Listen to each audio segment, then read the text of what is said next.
Hello, guys, and welcome to a new episode of the Football Show. As today we're going to talk about yesterday's games from all the European leagues, and also we're going to talk about top European leagues, and also we're going to talk about the first game of AFCON as AFCON 2025 started. But let's start with La Liga. Actually, I'm going to do something different this time. I'm not going to start with the Premier League, but Girona beat Girona against Atletico Madrid. Atletico Madrid won 3-0 against Girona. Koke scored an amazing goal, probably the best of his career. And yeah, it was a very comfortable win for Atletico Madrid. Obviously, they have an outside chance of winning the league as they're 9 points behind Barcelona. But at the same time, it's important to, they won the last two games before that, and it's important to keep winning to at least have a bit of hope, even though you're unlikely because you're 9 points behind Barcelona.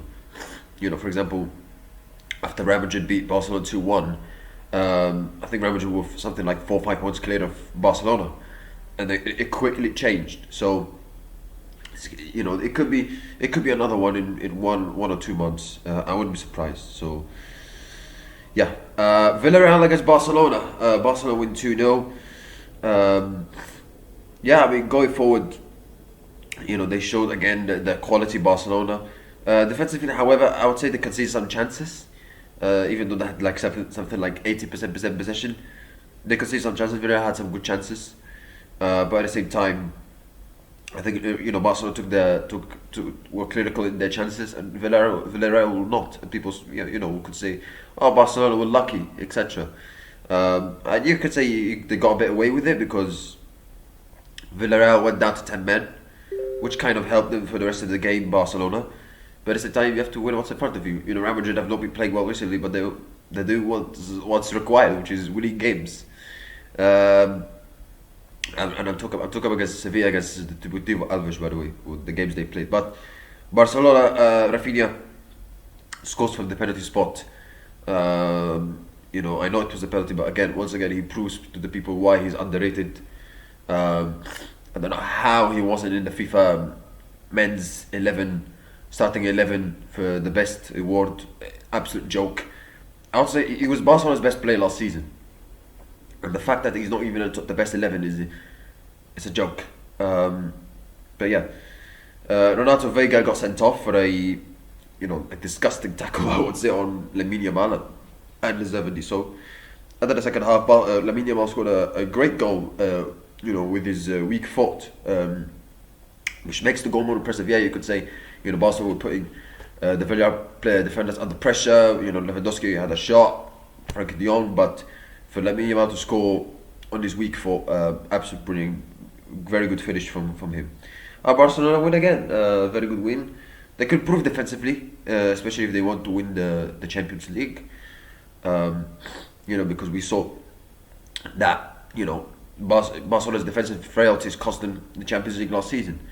So in the league, they're looking good. They're looking fine, even though it's still a long way to go.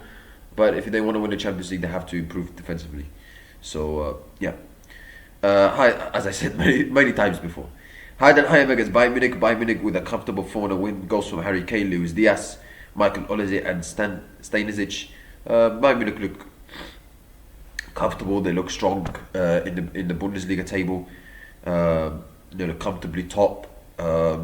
At some point in the season, they could rest their players in the Bundesliga. 9 points clear by Borussia Dortmund. They could rest their players in the Bundesliga, especially if they have big games in the Champions League. So, whether that's playoffs or whatever the time it is, company could rest his players for the Bundesliga, knowing that they have a very, very good lead. So, that's a great advantage for Bayern Munich to have in the second half season when they play big games in Champions League. I know you sometimes want to be fresh and play big games or play difficult games, and that's why except PSG last season, teams in the Spanish league and the Premier League, they were able to win Champions Leagues last years. But to have that freshness, to have that rest in your players, avoiding injuries, whereas teams like, for example, in the Premier League and La Liga, they're fighting for the title and they would have to play the best teams. So, yeah. But very good win for Bayern Munich. Premier League, Aston Villa beat Man United 2-1. Another win for Aston Villa. That's 10 wins in a row. I mean, that's absolutely incredible. Unai Emery, I mean, I know I've praised him a couple of times in the last weeks, but again, he deserves another praise. And what I liked about Aston Villa in this game is that I know United are not a good team, but at the same time, they were not good. Aston Villa were not that good. They were.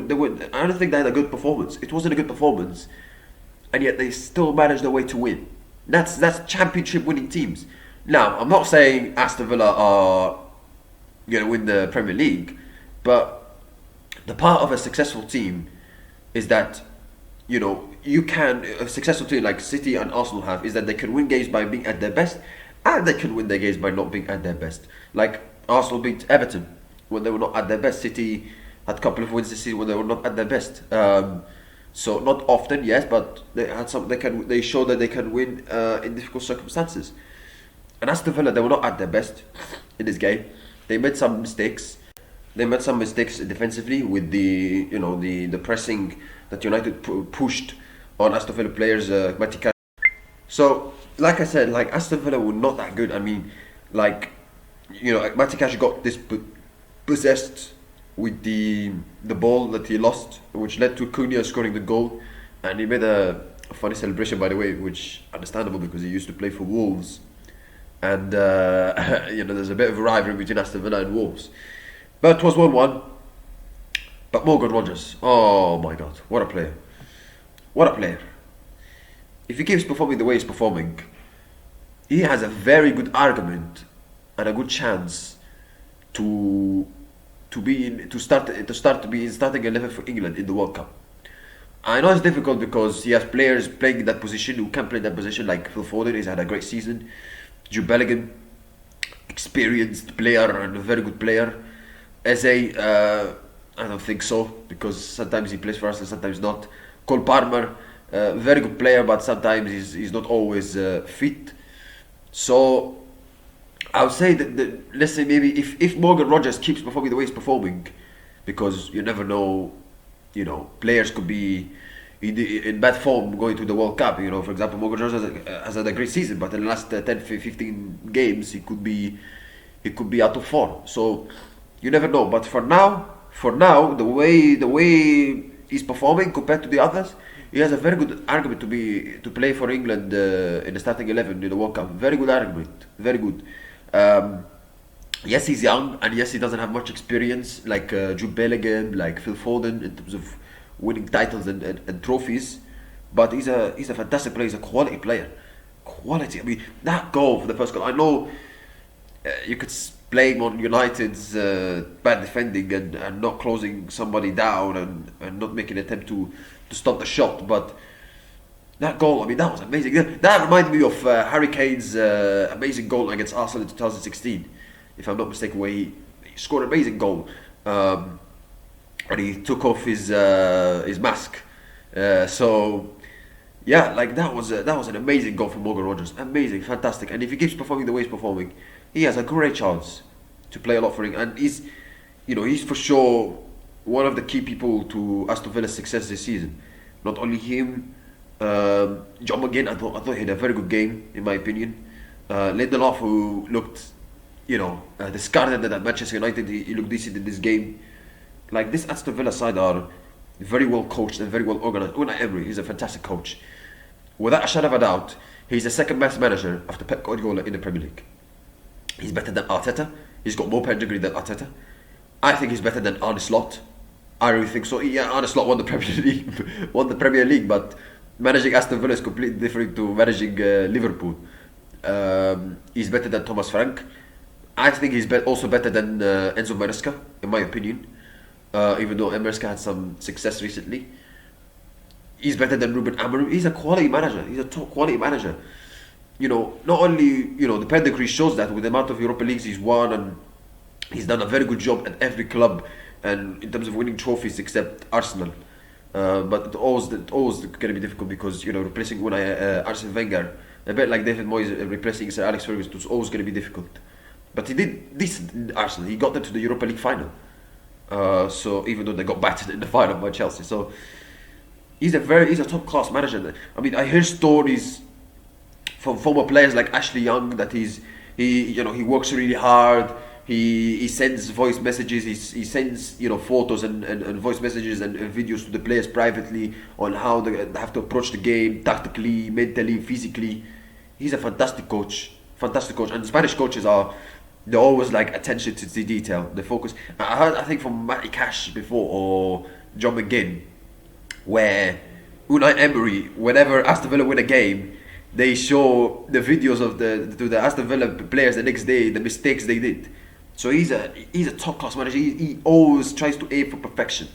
Always tries to aim for perfection. Always focused. And when you hear him talk in interviews, he's such a attention to detail, very focused, very smart man. Very smart, very focused, very determined. Talks always sense.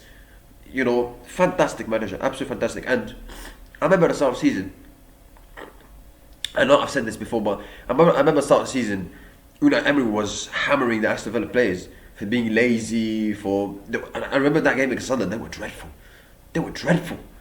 And after that game, it looked like those Aston Villa players got a kick up in the backside, or thump in the nose, or whatever you like to call it. So they had had to act their shit up, let's say, and they acted, and they really, and this is what separates the top coaches like Pep Guardiola and Unai Emery, is that they can give the messages to the players. They can tell them, give them a warning. They can give a little push and look for response. Like Guardiola, how many times he when he's not happy with his players, right?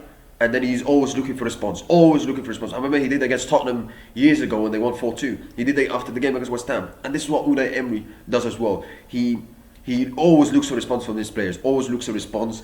His attention to detail is amazing. He's very focused. Amazing. Fantastic coach. Amazing. So, and he's done an incredible job for Aston Villa. I would like to see him win a trophy for Aston Villa because he deserves it. He got into the Champions League in his first full season. He got into the European football in his first season, where I think Aston Villa were battling relegation with Steven Gerrard, and he took them to the Europa League or Conference League. Conference Leagues, yeah, sorry. And then last season, despite all the injuries and the problems that Aston Villa had, they were an inch away from qualifying for the Champions League. And if it wasn't for the bad decision that happened to them against Man United, they would have been in Champions League as well. I know it's ifs and buts and maybes, but this season, despite Aston Villa not signing many top players and having PSR problems, they still found a way to keep their best players. And not all of them, that's for sure. Some of them left, like Jacob Ramsey, but at the same time, they've done really well to keep those players, and they're getting their effort, Aston Villa. So fantastic, another fantastic win. That's 10 wins in a row. 10 wins in a row for Aston Villa. Incredible. Are they in the title race? Look, the table suggests that they are 3 points behind Arsenal, 2 points behind 1 point behind Manchester City. But in my opinion, I don't think they have the squad to keep it going to challenge for the title of a 38-game campaign. So, because at some point in the season they're going to have too many fixtures. They're going to play Europa League, they're going to play FA Cup, and maybe there'll be a little of tiredness from the players. So I would say, I don't think they have the squad compared to Arsenal and City to challenge for the title till the end. But you look at the next two games against Chelsea, against Arsenal, away, two tricky games away from home. If after those two games they're still in the title fight, let's say they're 5 or 6 points clear, then you could say they're in the title race. But for now, no, because I want to see them what they do in those two difficult games. Because they did well against Man United. They won despite they didn't have the best performance, but I want to see more. I know they've won 10 games in a row, but still, I still think they don't have the squad to compete with Arsenal and City until the end. And that's not disrespect to Aston Villa. Nobody expects them to win the league. Realistically, nobody expects them to win the league. Nobody expects them. But if the most important thing for them is they finish in the top 4. They're 7 points clear of Arsenal. If they finish in the top 4, they qualify for Champions League, that'll be a fantastic season. Nothing more than that. That's the most important thing for Aston Villa that should be focused right now. The title, I think, is really unrealistic in my opinion. So, and for now. So, yeah. But for Manchester United, I mean, Manchester United become a nearly team where you look at this game. Amorim and the players from United saying that they were unlucky, they were the better team. That's why United they become a nearly team against Arsenal. The first game, similar thing. They played well, but they lost. That's why United they become a nearly team. And yes, they getting praised because they had a good performance in this game. But as a United fan, if I was a United fan, I would prefer points over praise. And yes, they might going forward they might be good to play, good to watch. But out of position, they are one of the worst.